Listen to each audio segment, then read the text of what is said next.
Nós estamos hoje encerrando uma sequência de 4 reflexões bíblicas com o título O Reino Contra-Ataca. E hoje nós vamos para o nosso último episódio, o episódio em que nós vamos falar sobre o retorno do rei. É interessante que para aqueles que gostam da saga Star Wars, o último filme que foi lançado, O Retorno dos Jedi, talvez tenha sido o filme mais polêmico da saga, porque Luke Skywalker, aquele Jedi que estava sendo procurado, cuja figura do filme de 1982, se eu não me engano, era a figura então de um aprendiz, mas agora um mestre com tanto talento e potencial. Ele foi reduzido no último filme a uma figura decepcionada, angustiada, isolada, e isso decepcionou aqueles que são amantes dessa saga, o modo com que ele foi apresentado. Mais uma vez, a realidade é o antagonismo da ficção. Ou seja, quando nós olhamos para a Escritura, nós vemos um rei que veio. E esse rei veio de um modo muito diferente daquele que as pessoas esperavam. Justamente porque ele veio em humilhação, ele veio como servo, ele morreu numa cruz. E a diferença da ficção para a realidade é tão grande que quando nós falamos do retorno desse rei, nós estamos falando de um retorno em glória e poder, onde ele virá com os anjos. E a história, como nós a conhecemos, ela será completamente mudada. Então hoje nós vamos falar sobre isso.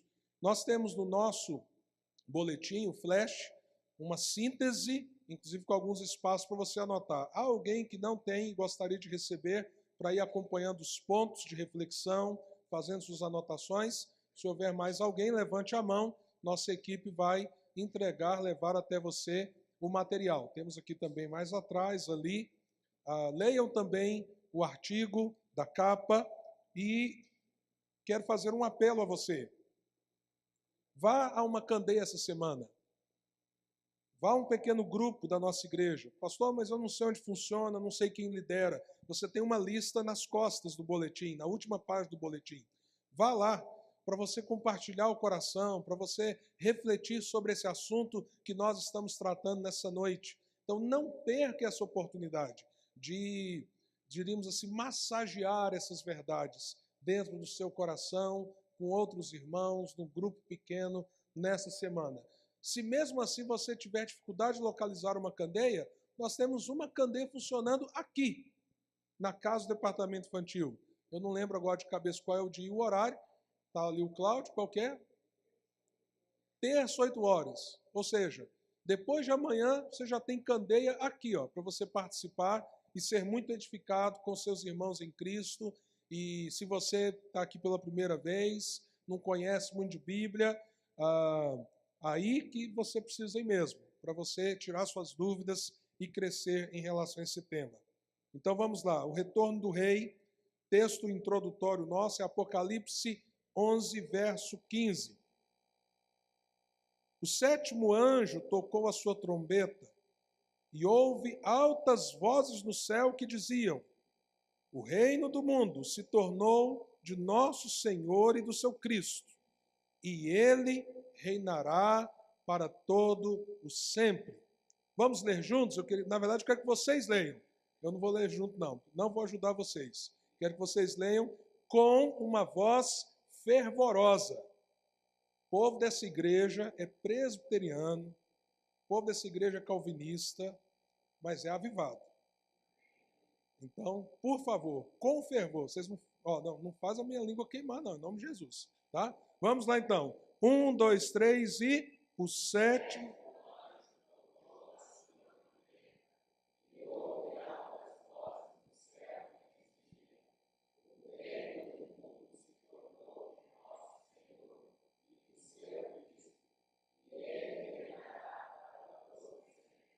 Amém. No início desse mês, nós começamos vendo o conceito de reino, entendendo que Deus reina, Ele é Senhor de todas as coisas, desde antes da fundação do mundo, como inclusive nós cantamos nessa noite. Antes que houvesse mundo criado, ele já estava revestido de realeza, poder e autoridade. Portanto, todas as coisas, quando foram criadas debaixo do seu governo. Porém, nós vimos que, apesar de ter criado o mundo, os homens, a humanidade, debaixo do seu governo bom, justo, fiel, os homens se rebelaram. E nós tivemos a introdução do pecado na história humana. E o pecado trouxe consequências em todas as dimensões da vida, mas não só sobre a vida sua como pessoa, sobre os povos, sobre as nações, sobre a criação que agora está debaixo de corrupção, por causa da rebelião humana. Nunca se esqueça, são 4 eventos históricos muito importantes para a percepção cristã. Primeiro, Deus ter criado todas as coisas, sendo Ele Rei, soberano, Senhor. Segundo, que o mundo não é como deveria ser, não é porque Deus não é justo, ou Ele é mau, ou Ele fez as coisas com alguma imperfeição. Não, o mundo é do jeito que ele é, com tanta maldade, desequilíbrio, injustiça, porque o mundo se rebelou contra Deus, se afastou de Deus. Quando nós dizemos, o império contra-ataca, ou melhor, o reino contra-ataca, é porque o mundo está debaixo de um império usurpador, que tomou aquilo que não era dele, um império de trevas. Mas agora, Deus, de fato, vem na história. Ele poderia destruir esse mundo, ele seria justo, ele poderia ignorar esse mundo, mas ele não faz uma coisa nem outra. Ele vem ao encontro deste mundo como redentor. E aí nós temos esse 4º elemento histórico tremendo que nós precisamos entender, que nós chamamos de redenção. A primeira vinda do Rei, quando ele vem ao mundo para uma obra muito específica e clara, se sacrificar, se doar, se render em favor daqueles que creem nele. E assim trazer consigo mesmo esse reino do qual nós nunca deveríamos ter saído, ao qual nós nunca deveríamos ter rebelado, mas do qual agora nós estávamos afastados. Havia então um grande abismo de distância entre nós e Deus. O que nós tínhamos de Deus na nossa direção, por culpa nossa, era ira. Mas agora esse Deus, que é justo juiz, também nos amou e providenciou a nossa redenção. Mas a história humana, como eu disse, do modo como conhecemos, ela não acabou. E nós estamos entre a primeira vinda e a segunda vinda de Jesus, porque a segunda vinda dele representa consumação. É o momento em que o reino que já está presente virá na sua plenitude, irromperá na história com grande poder, trazendo consigo a justiça de Deus e a salvação plena de Deus ao mesmo tempo. E é sobre isso que nós vamos falar hoje. E é uma verdade tão tremenda que todos nós deveríamos ter profundo conhecimento a respeito dela e ansiar do mais profundo no coração, caso Jesus Cristo seja o Senhor da nossa vida, ansiar do mais profundo do coração que o dia do Senhor venha e venha rápido. Mas se Jesus não é o seu Senhor, talvez essa é a noite que você precisa entender a sua situação, caso Ele volte e você não esteja com seu coração rendido a Ele. Eu espero que a sua percepção espiritual se abra. Eu espero que o Espírito Santo te visite com uma clareza tão grande que você chegue ao final desse tempo de reflexão, não por força, argumentação humana, nada que não seja o agir de Deus, trazendo você do império das trevas para o reino de luz. Eu espero que isso aconteça, caso Jesus ainda não seja o seu Senhor e o seu Salvador. Talvez uma pergunta teológica que muitas pessoas teriam dificuldade de responder, mas é uma pergunta crucial, é a seguinte: pois bem, Jesus morreu e ressuscitou. E o que aconteceu depois? Onde Jesus está nesse exato momento, por exemplo? E ele está como um espírito. Vamos lembrar que ele se encarnou, não encarnou? Ele não se fez homem? Inclusive, ele não, nesse sentido, justamente ele não teve um corpo físico. Onde que está Jesus? O que ele está fazendo, por exemplo, nesses 2000 anos de história? Desde quando ele não estava mais fisicamente aqui conosco? Você teria resposta para essas perguntas? Se você não tem, a palavra de Deus pode nos responder, e elas são respostas muito importantes. Por exemplo, pensando agora no rei, como ele está no trono. Nós lemos em Lucas 24, 50 a 53, sobre a ascensão de Jesus. A palavra ascensão significa que num determinado momento, depois da sua ressurreição, Jesus subiu aos céus. Alguns textos nos narram isso, mas eu destaquei aqui Lucas 24, de 50 a 53, onde o evangelista deixa narrado que diante dos discípulos, perto de Betânia, sobre um monte da Galileia, onde Jesus diz que os seus discípulos deveriam convergir para ali, naquele lugar, Jesus deixou a missão da igreja e ele se elevou aos céus, diante de centenas de testemunhas. Centenas de testemunhas. É interessante que o Evangelho de Lucas é como se fosse o primeiro livro de 2 livros, ou o primeiro capítulo de um mesmo livro. Lucas escreveu o Evangelho de Lucas, escreveu o livro de Atos. Por isso, quando nós abrimos o livro de Atos, ele começa em que ponto da história? Lucas havia narrado a vida de Jesus, a morte de Jesus, a ressurreição, e em 3 versículos ele nos narra que Jesus subiu aos céus. Como então Atos começa? E do que ele fala? Já que Lucas escreveu os 2 livros, o Evangelho e o livro de Atos, que contam os fatos posteriores. Ele começa justamente pela ascensão. Justamente pela ascensão. Ele diz o porquê ele escreveu e logo depois ele dá mais detalhes daquele momento em que Jesus estava sobre o monte com seus discípulos. A conversa que eles tiveram. E aí Lucas nos narra que então Jesus foi elevado aos céus. E 2 homens, ou seja, a figura parecia figura humana, vestes totalmente brancas, eles aparecem e eles dizem: por que vocês estão olhando para cima?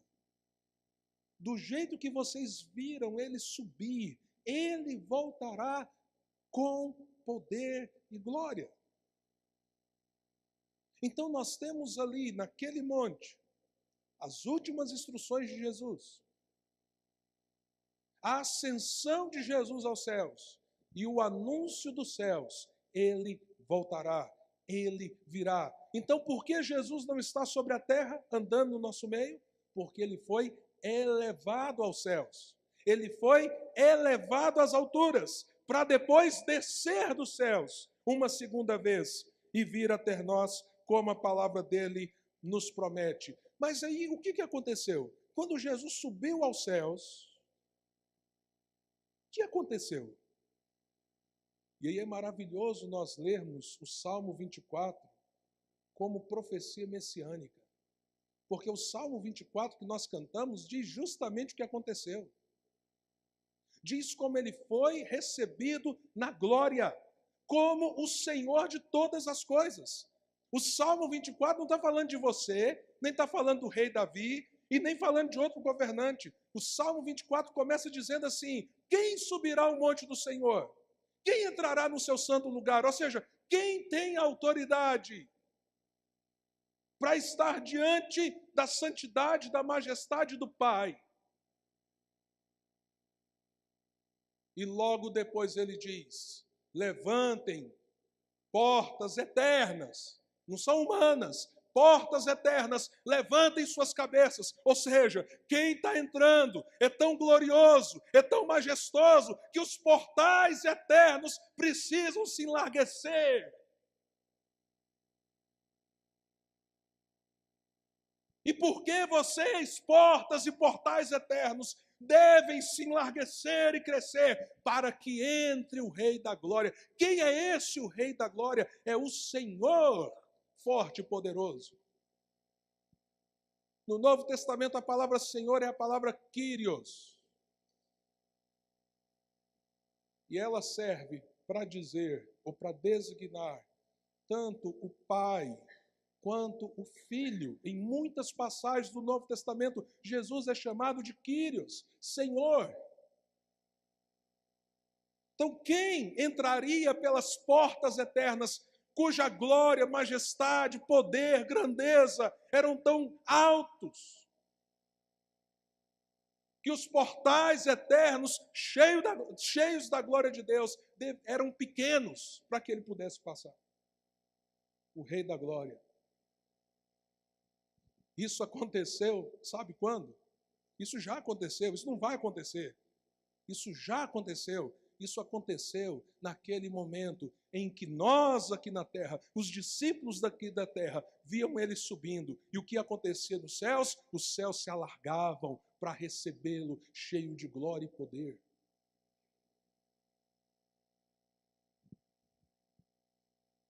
O Filho de Deus que se fez homem, glorioso, que venceu na cruz, que pisou a cabeça da serpente, que venceu a morte e que trouxe o reino de Deus, que é justiça e paz no Espírito Santo, sobre uma humanidade caída, má, perversa e longe de Deus. Ele foi recebido na glória como rei. E é muito interessante quando nós lemos o Salmo 24, de 7 a 10, e comparamos com a visão que Estevão teve. Estevão foi o primeiro mártir da igreja. Ele era um diácono. E ele foi apedrejado pelos líderes religiosos por causa do testemunho dele de que Jesus era o Messias, de que Jesus era o Cristo prometido. E quando nós lemos lá a Escritura, em Atos, capítulo 7, do verso 54 a 56, nós vemos o que ali? Enquanto as pedras estão sendo lançadas sobre Estevão, diz a Escritura, os céus se abriram. Ou seja, ele, Estevão, teve uma visão dos céus abertos. Aquilo que seria tão extraordinário se nós pudéssemos ver. Enquanto Estevão sofria a dor das pedras e da perseguição, Deus abriu a visão espiritual dele. E o que ele viu? Ele viu o Filho de Deus no trono, ao lado do Deus Todo-Poderoso. Então, o que nós aprendemos com isso? E isso vai se repetir no Novo Testamento. Ele está à direita de Deus, ele está à direita de Deus, ele está à direita de Deus.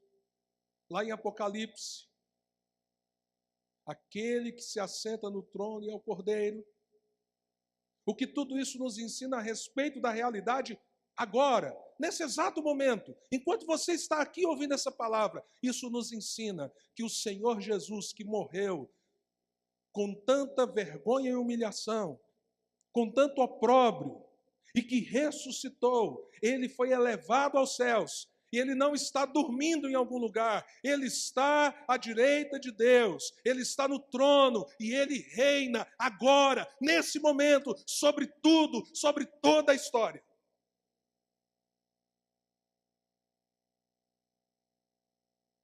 Pense no privilégio que a Bíblia diz. Quando lá em Hebreus a Escritura fala assim, acheguemo-nos, portanto, confiadamente ao trono da graça, para que alcancemos graça e misericórdia em tempo oportuno. Irmãos, quando nós oramos, nós estamos falando com aquele que está sentado no trono e que governa e reina. Não obstante tudo aquilo que nós vemos num império que ainda está presente, um império mau que ainda está sobre o mundo, mas que em breve tempo será plenamente vencido e julgado. Ele ascendeu aos céus. Ele foi entronizado como rei nas alturas. Mas a pergunta é, e nós aqui? Como nós conectamos o céu e a terra? Como nós servimos a esse rei, ele estando nos céus entronizado, e nós aqui no meio deste mundo caído? Ah, meus amados irmãos. Por isso que o rei falou assim: eu vou voltar para o Pai, mas eu vou mandar para vocês o outro Consolador. A presença do rei está entre nós através do Espírito Santo. Em Atos 1:8, antes de subir aos céus, olha que coisa tremenda. Antes dele ser assunto aos céus, ele falou assim: vocês receberão poder ao descer sobre vocês o Espírito Santo. Aí vocês serão minhas testemunhas em Jerusalém, Judeia, Samaria e até os confins da terra. Por isso permaneçam na cidade. O que acontece em Atos capítulo 2? No dia de Pentecostes, eles estão na cidade. Quem? Os discípulos de Jesus, os mesmos que ouviram que receberiam o poder do Espírito Santo, mas que deveriam aguardar esse revestimento. Aí o que acontece em Atos capítulo 2? O Espírito Santo é derramado dos céus, como nosso Senhor havia prometido. E aquela pequena comunidade, aqueles 120 que estavam reunidos, diz a Escritura, que veio um som como de um vento impetuoso e encheu toda aquela casa, e foram distribuídas sobre eles línguas como de fogo. E eles começaram a falar em várias línguas que eles nunca estudaram, porque naquele dia havia na cidade de Jerusalém várias pessoas de vários lugares do mundo, por causa da festa. Agora imagine você agora sendo revestido com o poder do Espírito Santo, e você começa a falar uma língua que nem você mesmo conhece. E o camarada que está ali, vendo aquele tumulto, ouve você e entende você. Porque, por exemplo, se fosse um chinês, ele fala mandarim, você nunca estudou mandarim, e você está lá falando, e ele, o que está acontecendo? Como é que tem alguém aqui que sabe a minha língua? E você está falando da glória de Deus, você está falando do testemunho daquele Senhor que morreu, ressuscitou e foi elevado aos céus e agora é rei. Reestabelece a glória que sempre foi dele de antes da fundação do mundo. Há pessoas que entendem que o batismo com o Espírito Santo que o Senhor derramou sobre a igreja em Pentecostes, depois em Samaria e por último sobre os gentios, é uma busca individual, pessoal, que inclusive pessoas crentes em Jesus devem fazer.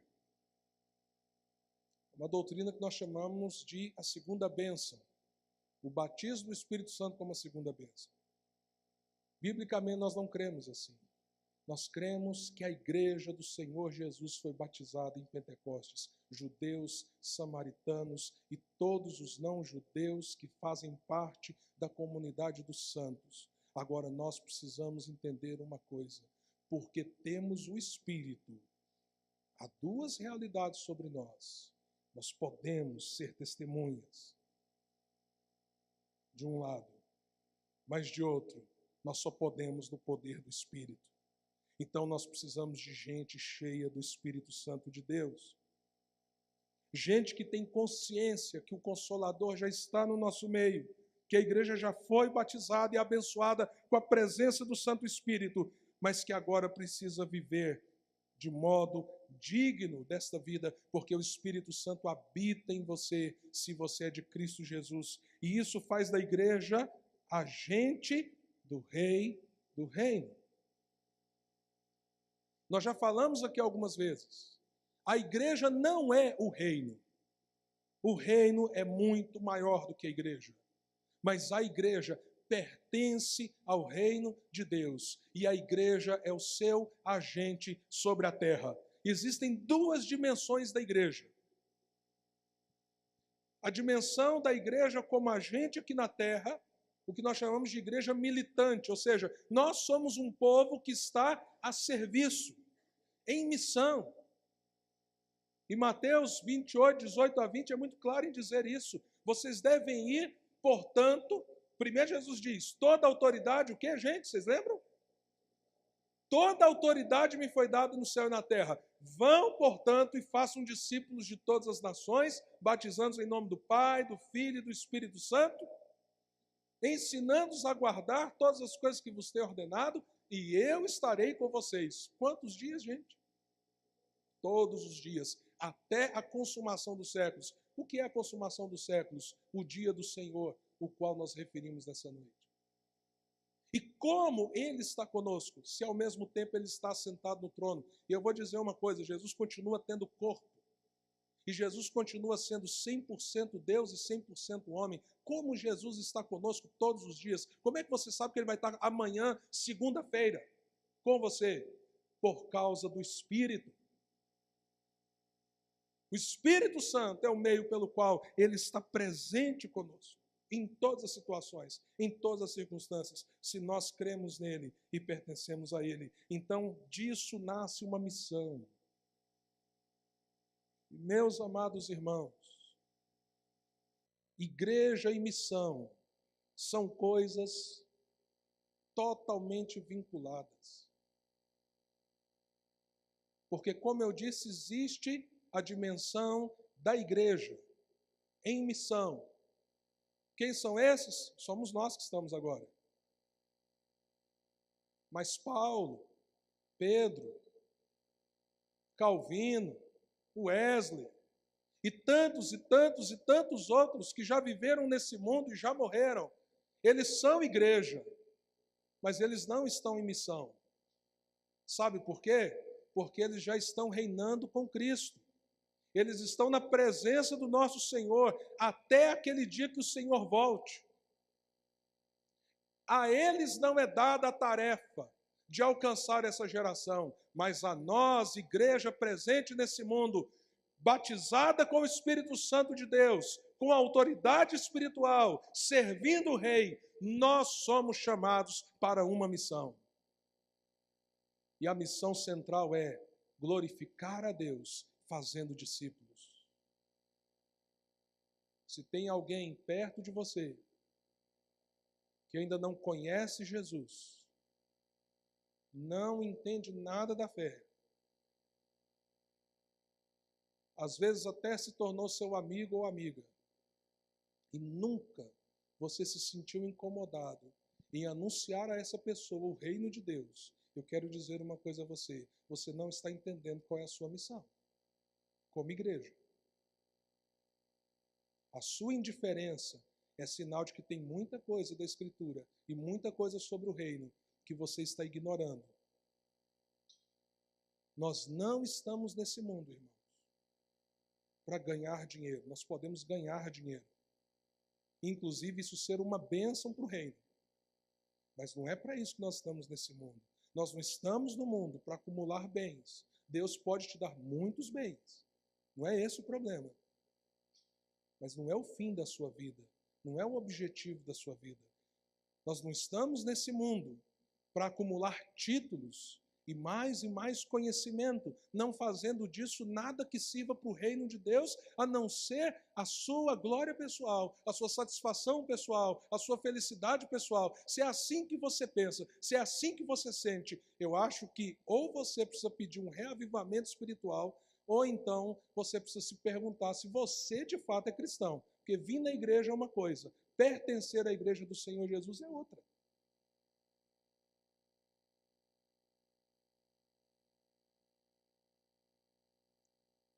A igreja é um agente do reino.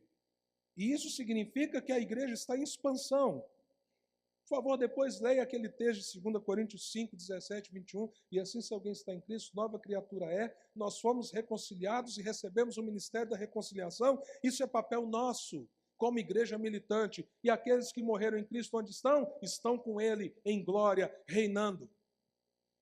Ah, não, pastor, eles estão dormindo na sepultura até Jesus voltar. De onde você tirou isso? Você está ouvindo testemunho de Jeová por aí. Isso não é bíblico não, irmão. Como é que Lázaro está no seio de Abraão e ele está dormindo lá na sepultura? Como é que os decapitados por causa da fé estão dormindo na sepultura até que Cristo venha, se eles estão diante do trono dizendo: quando, Senhor, o Senhor julgará o nosso sangue? É por isso que, se eu for primeiro que vocês, deixa eu dar uma dica. Primeiro, aquele negócio de 2 dias, corpo na frente, ainda na frente da igreja, estraga a frente da igreja, deixa feio que dói, corpo na frente da igreja, 2 dias. Uns começam assim: será que já está fedendo? Olha, deu uma inchadinha. Não, é porque eu sou gordinho mesmo. Como é que Deus leva o servo dele? Como é que Deus faz? Peraí, meu povo. Eu vou estar tão bem. Então vocês fazem um cultão. Senhor, obrigado pelo tempo que o nosso pastor viveu, o tempo que o Senhor conservou ele.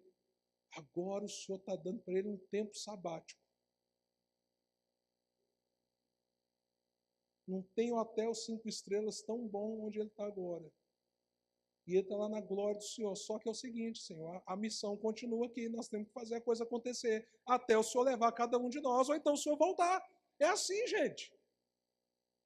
Cruz, credo, pastor. Não fala um trem desse, não. Você está com medo de quê? E outra coisa, vou dizer uma coisa. Se você é um crente abençoado dessa igreja, nós vamos chorar a saudade sua. Vamos chorar. Se você for primeiro que a gente, nós vamos chorar, que a gente vai ficar saudade de você. Nós vamos fazer um cultão aqui também. Glória a Deus, Senhor. O Senhor promoveu o irmão. E ele foi uma bênção no nosso meio. E agora, tudo aqui que ele tem que aguentar aqui, que é difícil, ele já não aguenta mais. Ele está na glória do Senhor. Já ninguém diz um amém. O que é isso?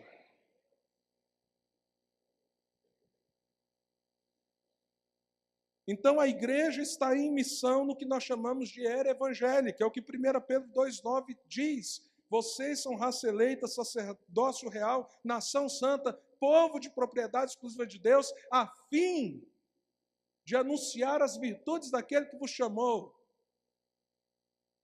Essa é a nossa missão.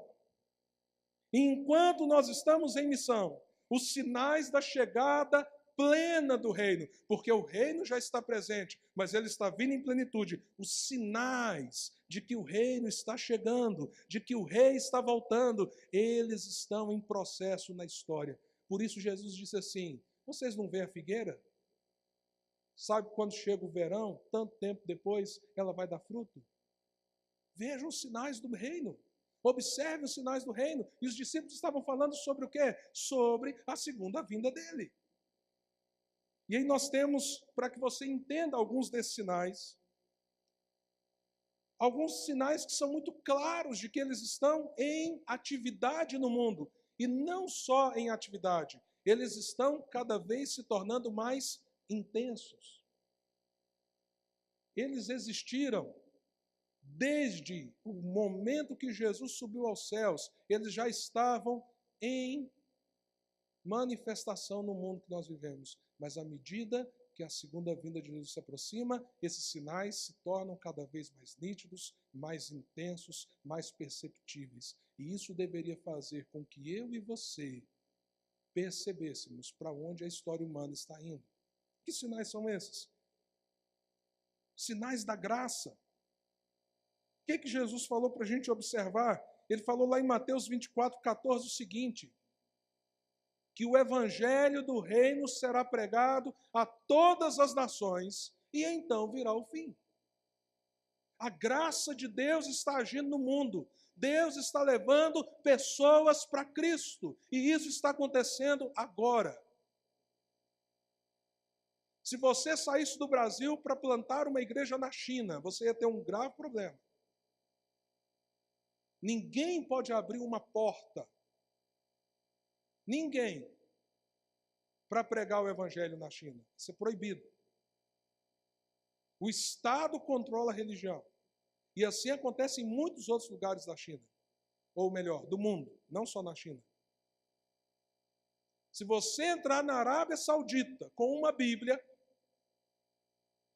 e você for pego, você será preso e provavelmente condenado à morte. Mas deixa eu te falar, existe gente sendo salva na Arábia Saudita.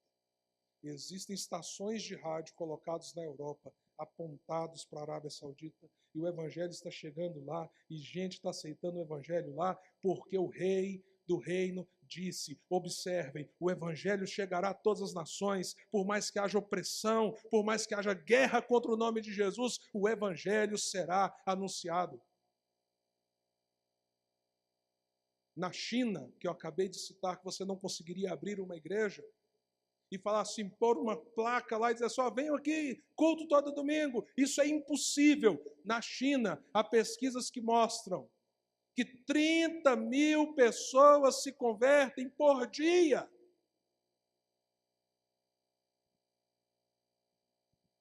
Nesse exato momento, a graça de Deus está se espalhando sobre as nações.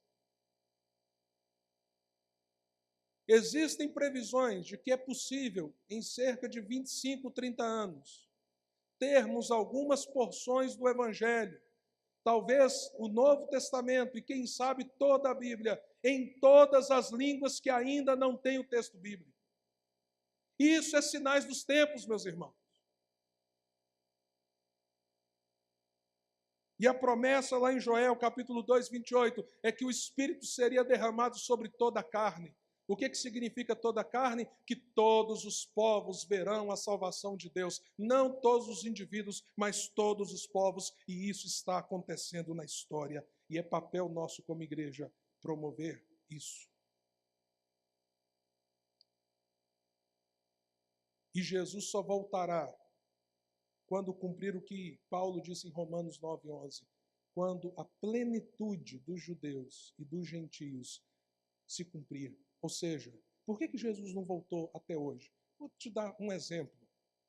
Vai ser fácil você entender. Eu não vou perguntar para a Tanilda que ano que ela nasceu. Tá bom, Tanilda, já que você... 67, é uma jovem, né? É isso aí, 67. Por que Jesus não voltou antes de 67? Porque a Tanilda ia nascer. Porque a Tanilda ia crescer. Porque um dia a Tanilda seria alcançada pela graça. Às vezes eu tenho dúvida, porque Jesus não veio ainda. Já passou 2000 anos. Se ele tivesse vindo há 1000 anos atrás, você nunca teria existido, criatura. Pensa um pouquinho. Então, ele só virá quando ele salvar todos. Nenhum a mais, nenhum a menos, que ele projetou antes da fundação do mundo.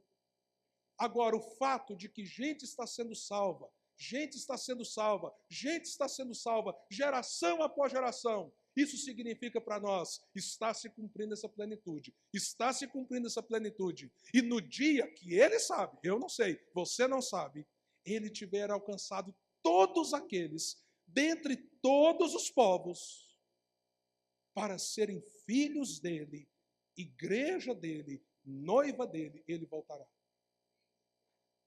Se há salvação sobre o mundo, é sinal de que ele está vindo.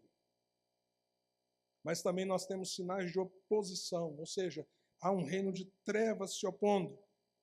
E Jesus falou muito sobre isso em Mateus 24, do verso 21 a 30. Lá em 1 Timóteo 4, 1, o apóstolo Paulo fala, ora, os últimos dias serão dias difíceis. Quem aqui está achando os dias que vivemos fáceis? Levanta a mão. Está tudo fácil?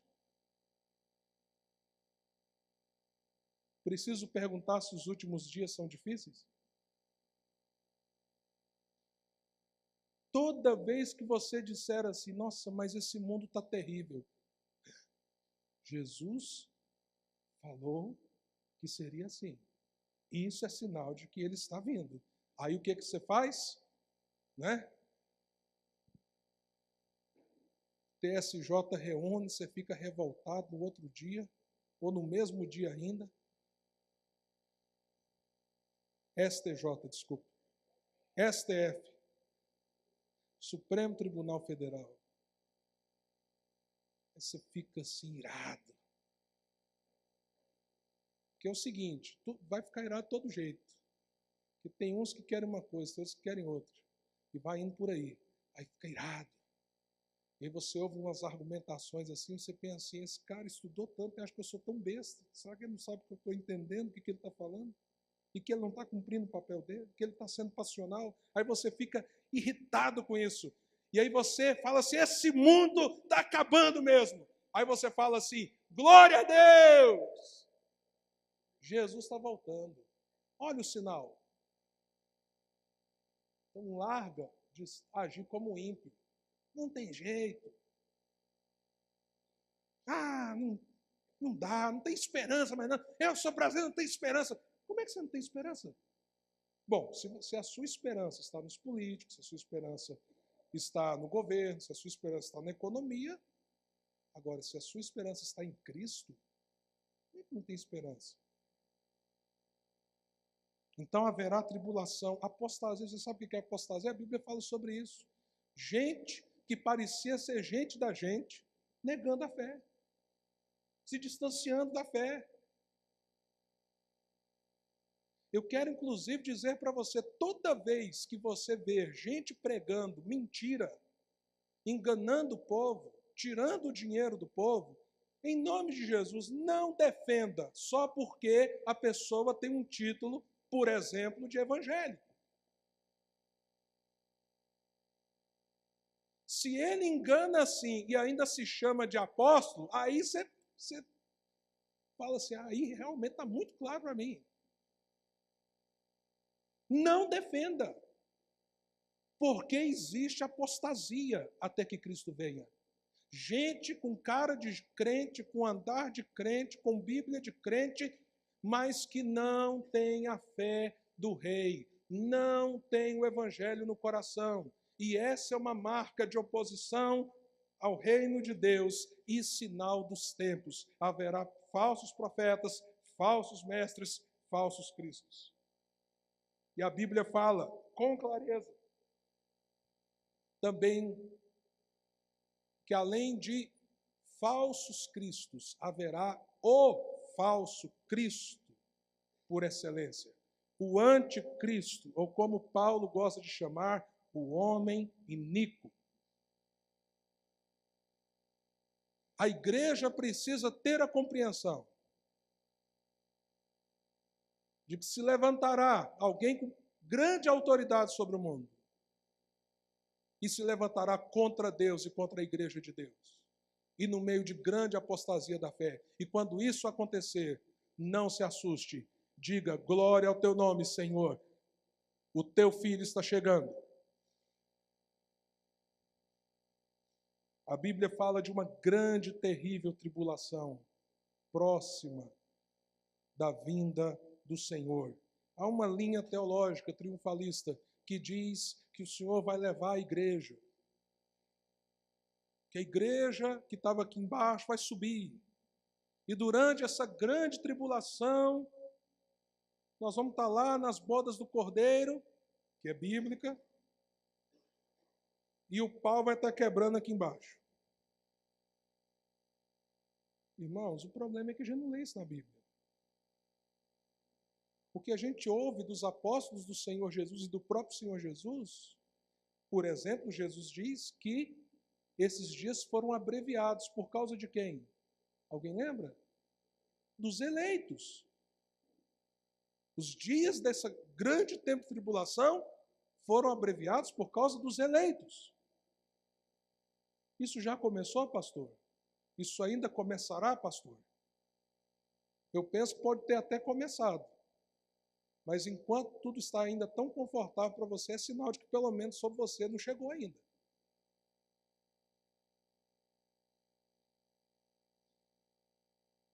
E nós precisamos então nós temos que ter consciência de quem nós somos em Jesus. Pode ser que nós não estejamos aqui, que isso venha sobre outra geração, mas pode ser que a nossa geração tenha que experimentar tempo de grande tribulação por causa da fé.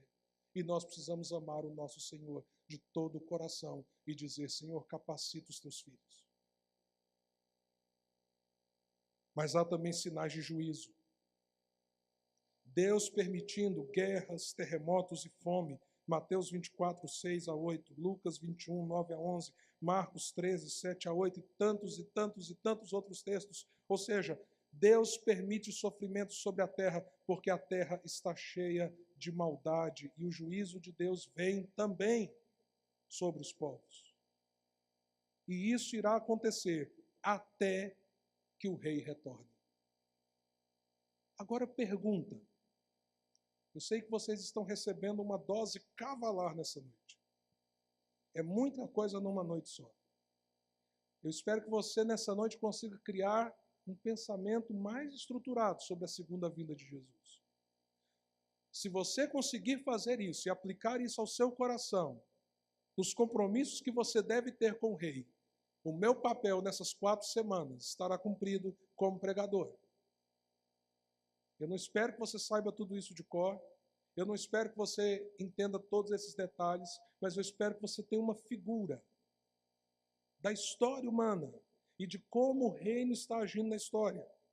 A pergunta então é, mas o que acontecerá quando Jesus Cristo voltar? A Bíblia chama isso de o dia do Senhor, e é interessante que não chama apenas no Novo Testamento. O dia do Senhor é anunciado pelos profetas, por exemplo, Malaquias 4, 1 a 2. As páginas do Velho Testamento se fecham falando sobre o grande e terrível dia do Senhor. E a vinda de Jesus trará sentimentos e emoções profundamente diferentes e antagônicas. Você imagine se você pertence ao Senhor Jesus, se Ele é seu Rei, seu Senhor. E Ele chega com poder e glória. O que virá ao seu coração naquele dia? Vendo os anjos o cercando como grande exército, e você sendo recebido por Ele, o que virá ao seu coração naquele dia? Mas pense do outro lado, todos aqueles que o negaram, o perseguiram, o ignoraram, todos aqueles que inclusive disseram e ensinaram nas faculdades e em tantos outros lugares que sequer Deus existia, agora o Rei do Reino vem de maneira visível, porque a Bíblia diz que todos os olhos verão. Será como a luz do dia. Que sentimentos virão ao coração daqueles que descobrirem? Ele não apenas existiu desde sempre, como eu o neguei desde sempre, e ele agora chegou. Então, por isso a Bíblia descreve o dia do Senhor como um dia de júbilo e celebração para uns, mas como sendo um dia terrível para outros. É assim que a Escritura nos fala sobre esse dia. Nesse dia, a Bíblia nos anuncia, tanto o Velho quanto o Novo Testamento, que os mortos ressuscitarão. A ressurreição dos mortos é uma doutrina muito importante para nós cristãos. Que mortos ressuscitarão? Justos e ímpios. Se você olhar Daniel 12, 1 a 2, por exemplo, ele destaca essas duas realidades, em especial a ressurreição dos ímpios. 1 Tessalonicenses 4,16, o apóstolo Paulo diz para a gente não ser ignorante quanto àqueles que não estão mais nessa esfera nossa. Para a realidade do mundo, eles estão dormindo. Eles estão com Cristo. E eles não estão sabendo que o Temer resolveu ser candidato. Grande novidade. Eles não estão sabendo que o Brasil ganhou da Rússia na sexta, vai jogar com a Alemanha amanhã. Cotação do dólar. Eles estão dormindo para tudo isso. E aí a Bíblia diz, eu não quero que vocês sejam ignorantes, irmãos, para que vocês não sofram. Ouvida a trombeta do arcanjo, aqueles que estão mortos em Cristo ressuscitarão. E, inclusive a Bíblia diz que eles verão o Senhor primeiro. Então veja, o dia do Senhor trará a ressurreição dos mortos. Ressurreição de quê, pastor? O que a gente enterra quando a pessoa morre? O corpo. A ressurreição é do corpo físico. Ímpios preparados para uma eternidade com corpo físico, sem Cristo, sem Deus, de juízo. Justos com um corpo preparado para a eternidade com Cristo, no reino dele, na glória de Deus. Os cristãos vivos naquele momento, segundo 1 Tessalonicenses 4,17, Jesus falou sobre isso também, serão arrebatados. E aqui eu quero dizer, tem uma novela chamada Apocalipse aí que está falando uma mentira. Não existe arrebatamento secreto. Procure na Bíblia, você não vai achar. Isso não está na Bíblia.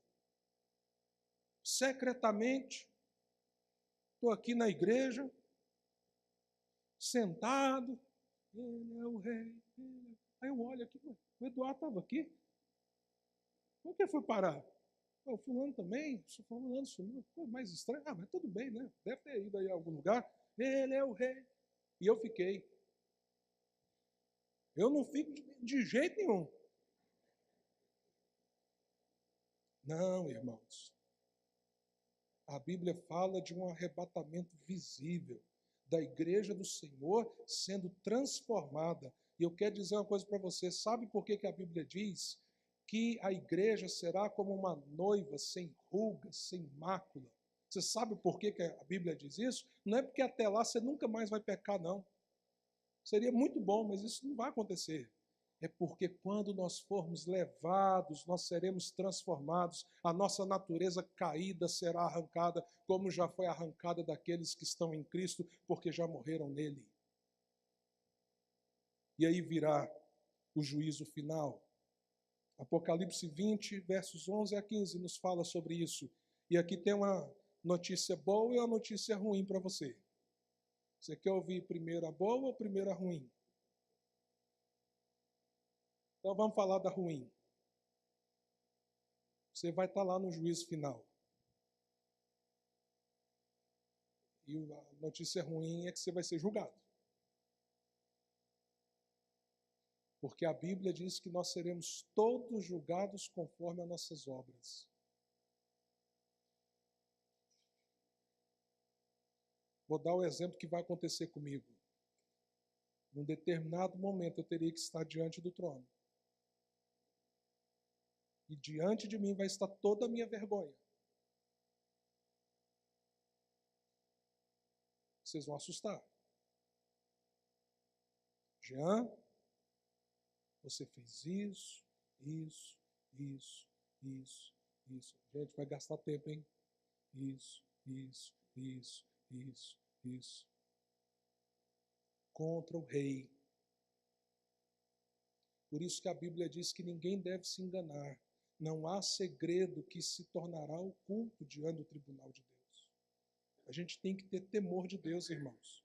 Tem muita gente achando que não, eu fui salvo pela graça, eu estou na graça do Senhor, né? Está tudo perdoado. Espera aí, você vai entender daqui a pouco que está. Mas você vai sofrer vergonha, além das consequências que você já está vivendo das suas decisões. E todos nós ouviremos coisas que a consciência nossa terá a seguinte conclusão: eu mereço o inferno. Não pense vocês que sobrará orgulho naquele dia.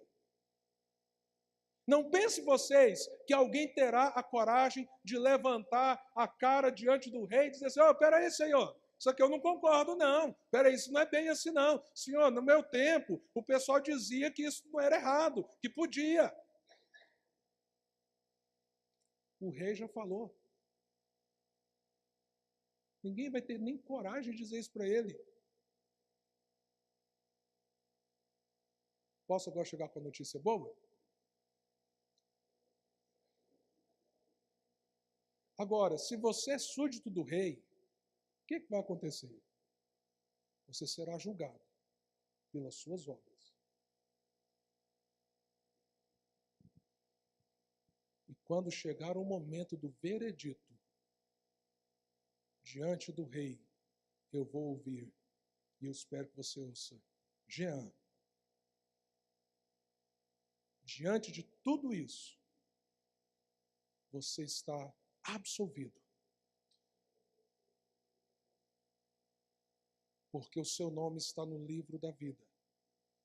O sangue do Cordeiro, a justiça de Jesus cobriu você. E por causa daquilo que Cristo fez, você é inocente. Você é justo. Toma as suas vestiduras brancas já e entre pelas portas. É isso que eu vou ouvir. Por causa de mim? De modo algum. Por causa do meu Senhor e do que Ele fez por mim. Você não pode dizer nenhum glória a Deus por isso? Que coisa tremenda. Que coisa tremenda. E após o juízo final, nós veremos o novo céu e a nova terra.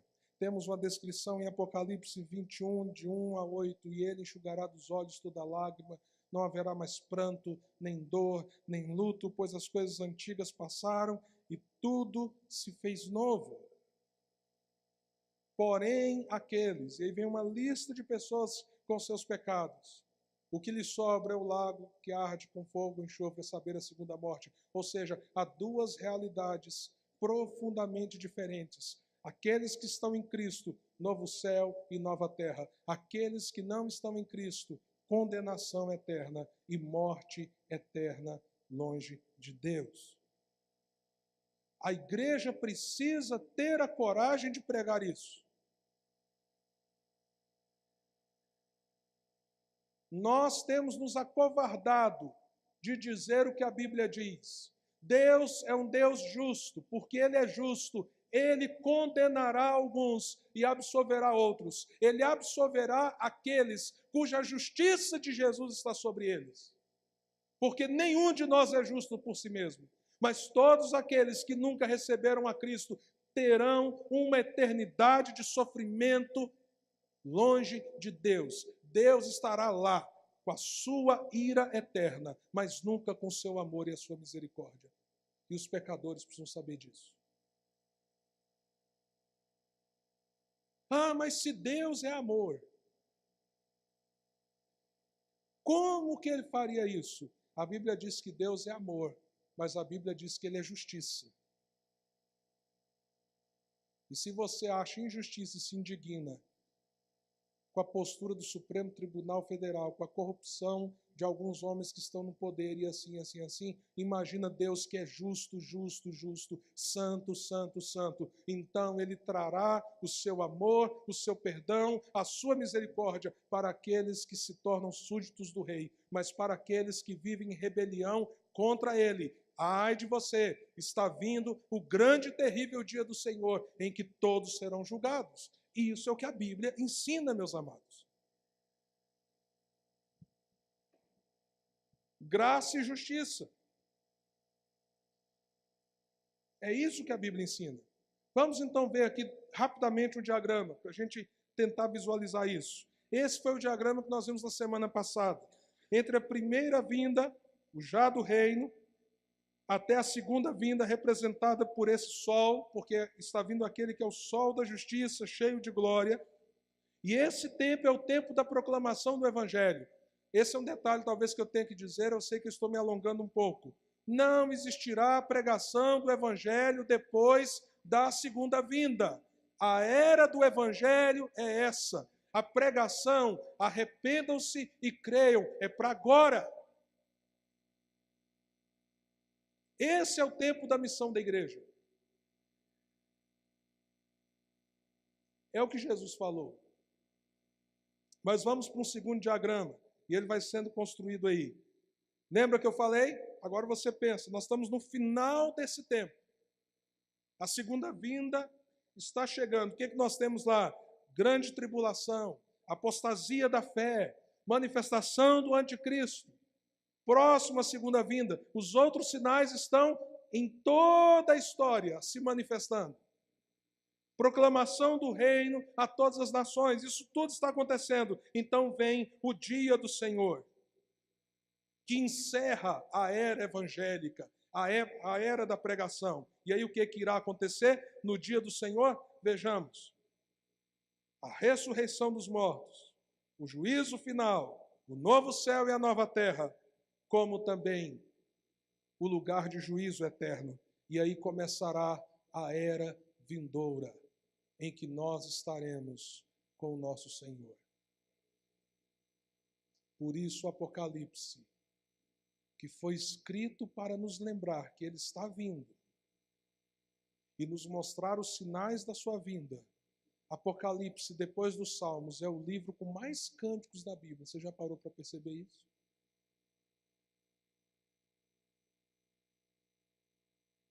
Depois dos Salmos, é o livro com mais cânticos na Bíblia. E quais são os cânticos que estão lá em Apocalipse? Por exemplo, digno é o Cordeiro de receber honra, glória, força e poder. E quem está cantando? Gente de todas as tribos, nações e raças com os anjos de Deus. Vai ensaiando, porque nós vamos cantar isso lá no céu.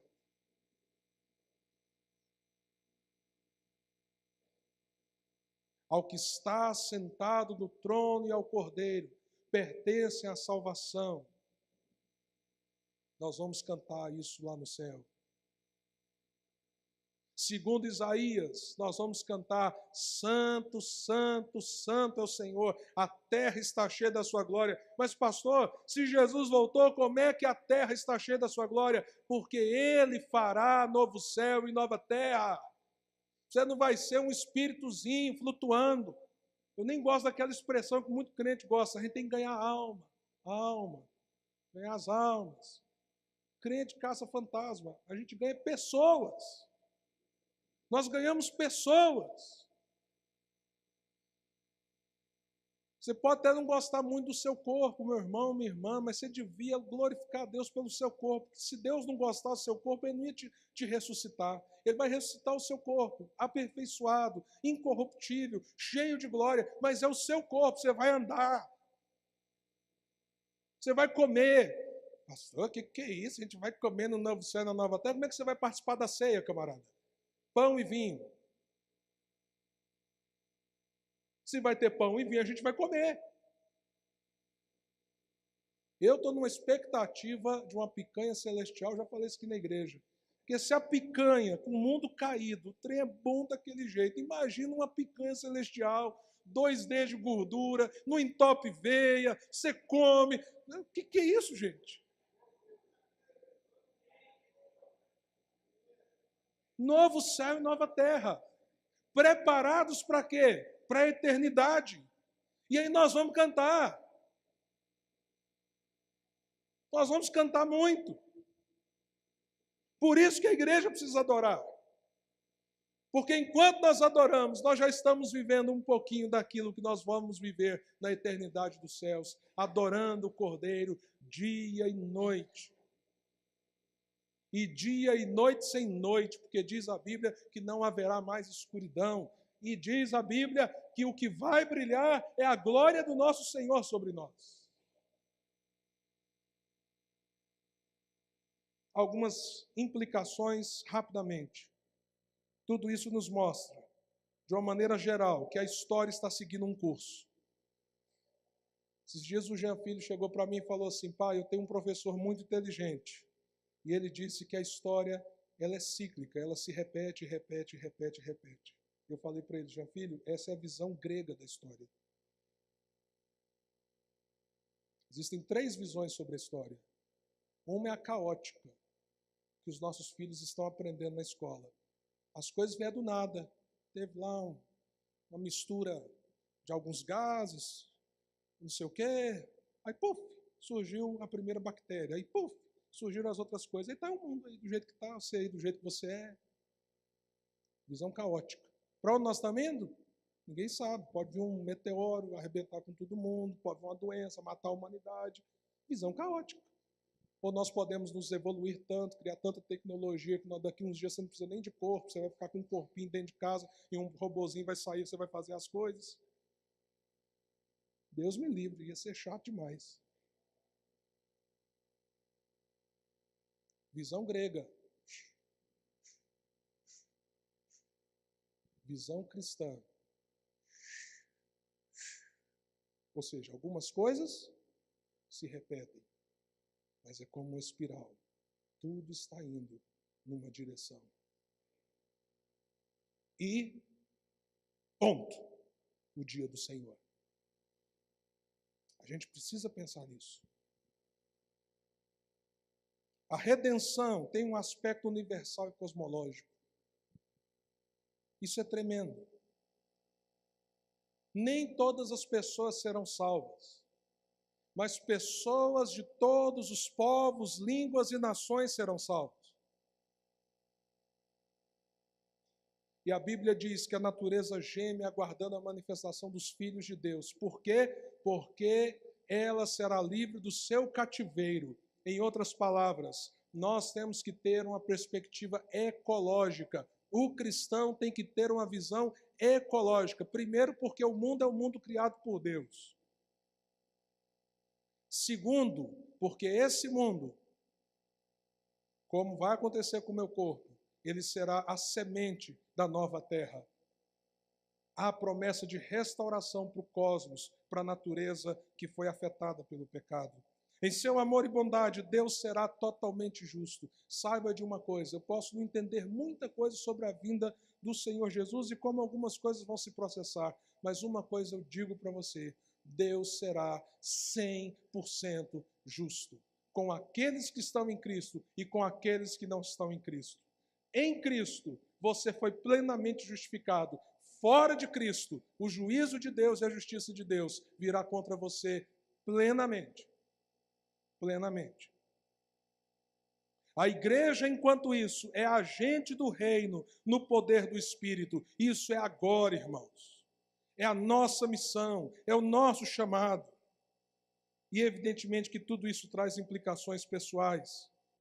Por exemplo, nós precisamos nos perguntar, eu preciso me perguntar isso e você também, o que significa ser súdito do rei? O que significa isso? Se ele vem, se ele está às portas, e ele é o Senhor da minha vida, e eu sou súdito dele nesse mundo, o que isso significa? Nas várias dimensões. O que é ser súdito do rei como pai, como filho, como esposo, como esposa, como membro da minha igreja, como trabalhador lá na empresa onde eu me dedico, como estudante? O que significa ser súdito do rei? Há uma avaliação muito pessoal que cada um precisa fazer. De como a sua vida está, já que Jesus é o rei da sua vida. Ou se ele não é o rei, não é hoje o dia de você se curvar diante dele e dizer, Senhor, eu me rendo. Será que não é o dia então?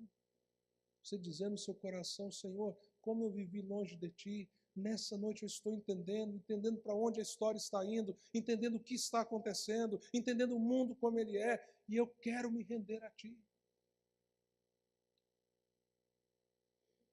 Mas a gente sabe que, no mínimo, isso tem que dar um sentido de propósito. Se eu sou súdito do rei, eu vivo para a glória do meu rei, para a honra do meu rei, para a exaltação do meu rei. E tudo na minha vida precisa expressar isso. Há propósito para viver, há sentido para viver, há porquê trabalhar, há porquê acordar, há porquê agir, há porquê cuidar de si mesmo. A propósito, por que vir à igreja e assim por diante. Um sentido de esperança, meus amados irmãos. Só a igreja do Senhor Jesus tem esse sentido de esperança. Nós sabemos, Ele enxugará dos olhos toda lágrima. Não haverá dor, nem luto, nem pranto.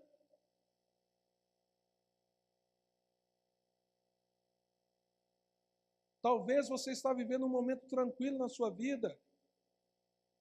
E talvez isso não traga um impacto tão grande sobre você nessa noite, porque as coisas estão parecendo com uma certa normalidade. Mas eu vejo aqui o meu irmão, pai do Diogo, sua irmã, seu cunhado. Onde a gente acha esperança? Acha nisso, nessas verdades. E aí o apóstolo Paulo diz o quê? Ele diz que eu estou bem certo que os sofrimentos que agora vocês, meus irmãos, estão vivendo, não se comparam à glória que está por vir.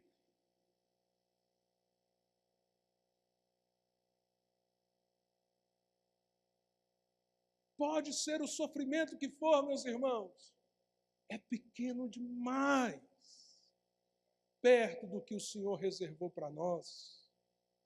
É por isso que no meio do sofrimento a gente tem que dizer glória a Ti, Senhor.